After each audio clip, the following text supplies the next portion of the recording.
2022 is the observation of the 7th International Day of Women and Girls in Science. This year, the theme for the General Assembly that is being hosted by UN is Equity, Diversity and Inclusion, with a sub-theme, Water Unites Us. And we can understand the sub-theme especially as water plays a critical role in development.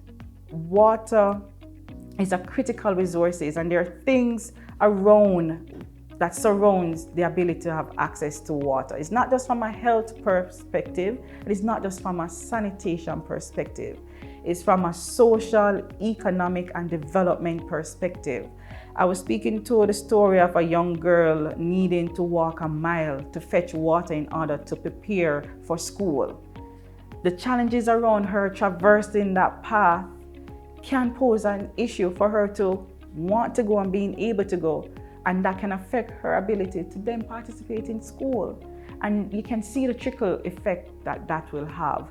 So it's very important that we understand that we are not in an isolated situation. Everything is connected and everything plays a role in the overall results in terms of the societies that we live in and the things that goes on within our communities.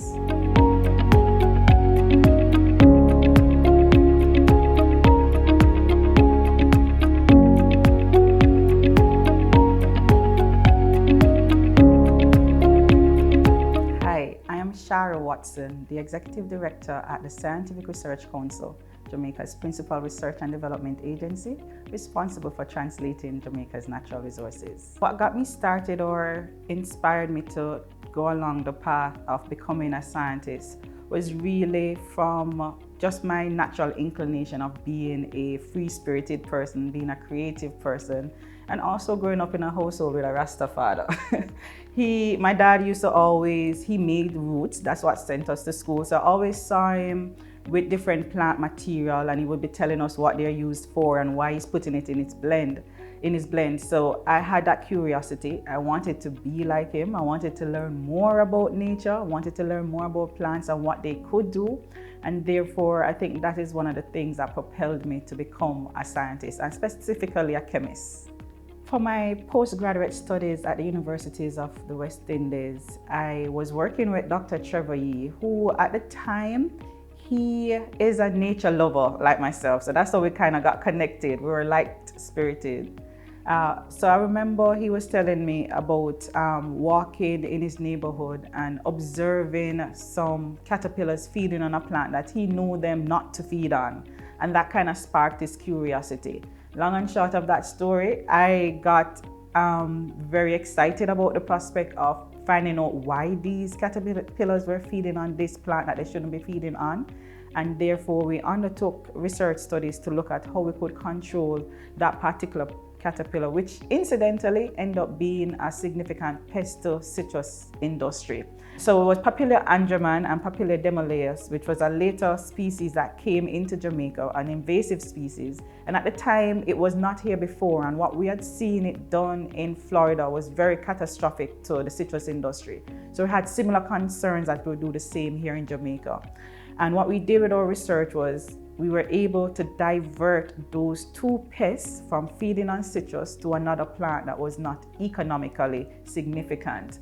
And that was groundbreaking work. We were actually able to use these pests' natural habits to divert their feeding. So that's what made it green.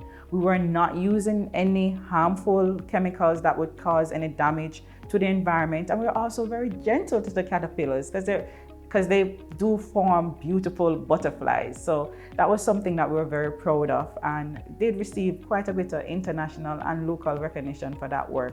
The research was also the subject of 2 US patents. So there is a possibility of commercializing that innovation, which of course is what we're about to lead to development for Jamaica. Through the prodding of my then research supervisor, Dr. Trevor Yee, the research work that we did for my PhD studies looking at the control of the 2 citrus pests, we decided to enter the SRC National Inventor and Innovator Young Scientists and Technologists competition. And to our surprise, because we're just entering to really, spread the information of what we were doing. And, as scientists, it's very important that you communicate what you're doing. So we saw the competition as an opportunity to communicate, not just to other scientists, but to Jamaica, because the competition is really geared towards bringing information of scientific research that is happening in Jamaica to the public. So we entered that competition with our research project, as well as the innovations that we created from the research. And we were the sectional prize winner as well as the overall winner. Now that was a significant confidence boost, because one of the things that we do sometimes suffer from is that imposter syndrome. You're thinking, okay, it's okay, but it's not good enough. So entering that competition was very monumental for me personally in my career as a scientist, and boosting my confidence to say, yes, the work that we're doing is high quality research, high quality work that can have an impact. I remember as well, just before we entered the SRC competition, we had gone to Florida and entered an entomology. We went to an entomology conference, and we entered with our research project, and we were placed second. And that, again, when you know how we are, when you get that tap on your shoulder from a global perspective, it really adds to the quality of what we're doing and boosts our confidence. So we're doing quality research work here in Jamaica that can stand on any stage. And I am testimony to that, and many of my colleagues that have passed through the various universities here can also testify to the quality of their work and the success that they have had on the international stage. My primary area of focus is in natural products research and development, and of course innovation. And as we know, Jamaica has a rich culture and rich history of the use of natural or herbal products and herbal preparations. We all have had experiences within our household. We're feeling a little sick and you're given some kind of concoction to drink, some kind of tea, some kind of brew, something in a rum bottle with some herbs or something else in there. So we all have that experience. So the issue now is, how do we move that from the informal space to one where not just the country but individuals can benefit in a real way?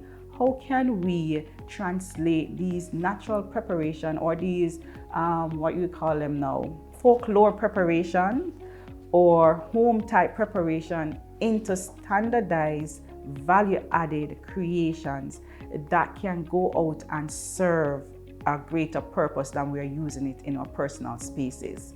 We've been using some of these products for generations. We have scientific data to support or validate the use of some of these herbal products and even the preparations that we have been using. The Scientific Research Council actually engaged on an extensive research project looking at over 100 medicinal plants that are utilized in Jamaica to screen them for the bioactive compounds as well as bioactive activities, which help to add to the validation of the use of these plant materials and other materials or preparations that we are using.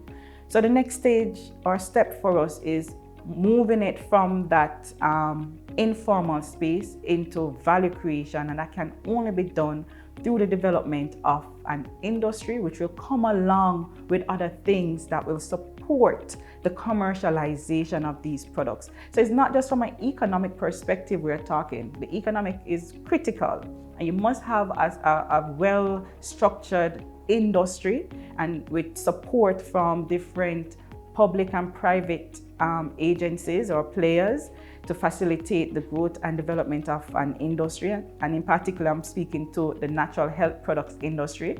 I know 2-3 years ago, we were saying the nutraceutical industry. We can still say that, but we're expanding it from just nutraceuticals, and we're encompassing everything, including cannabis or ganja, as we like to say, to call them natural health products. And what that will see us doing is having persons who have a natural inclination and would prefer to use natural health products have the ability to do so with confidence and with surety that they are, one, safe, and two, that they will actually work. So that is what our work here at the SRC is centralized around when it comes on to developing therapeutic products from Jamaica's natural resources. Is something that we're very keen in doing. We have our research scientists that are at the decks doing the actual validation and product development activities. And then from my side, or the administrative side, we are ensuring that we are forming or participating in the necessary discussions and leading the change that are necessary to facilitate the growth and development of this very important industry that can help Jamaica move into development status.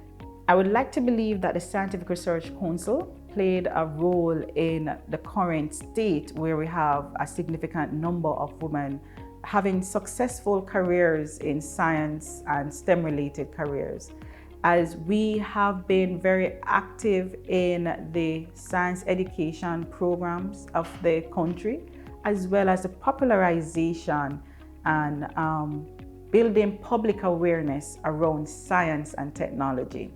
Now, we have a mandate, or we develop specific programs that are targets towards high school, primary school, and university students to get them engaged in the sciences, to make science real to them. And what you find, people tend to think that boys will be the ones that are more excited. But we have been able to design and develop our engagement programs in such a way that our girls tend to shine and get even more excited than the boys. And I believe that is leading to that difference that we're realizing in Jamaica, where the participation of women in STEM careers is concerned.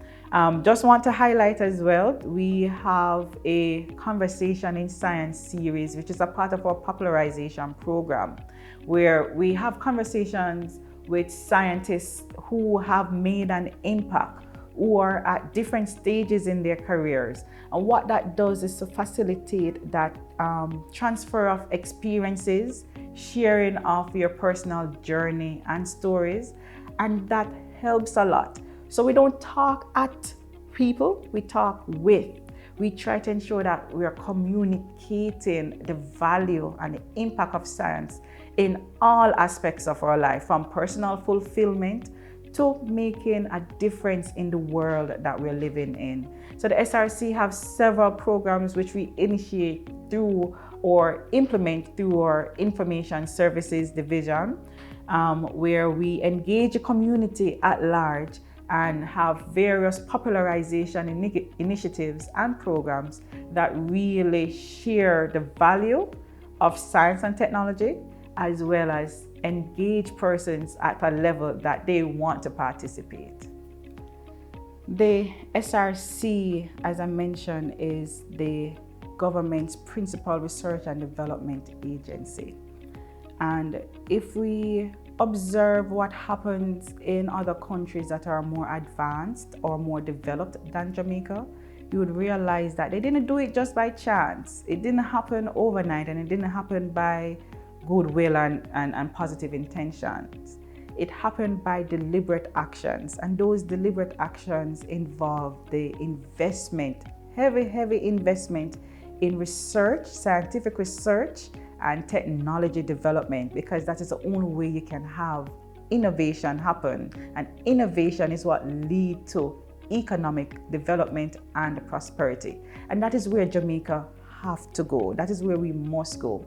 And I see the role of the SRC as being fundamental and critical to that development, or that discovery of unearthing new scientific knowledge that are translatable into applied output that will lead to the creation of new technologies and innovations that will ultimately drive Jamaica's development. So as the executive director of the SRC, I see my role as being very critical to that, to achieving that kind of vision and that kind of objective. I'm here to really lead a team of brilliant scientists and administrators. My role is, one, that sees me or will have me ensuring that I create the kind of environment that our staff can thrive in, that our researchers can be innovative, that they can be inventive, and that they have all the resources that they need. So my role is really a lobbying one, ensuring that I'm lobbying and engaging the necessary partners, both public and private, government and other sectors, to ensure that the SRC is properly tooled and resourced financially and with the physical, the infrastructure and equipment that is needs, that the bright minds, the brilliant minds that are already here at the SRC can thrive and create those inventions and innovations that will ultimately lead to Jamaica's development.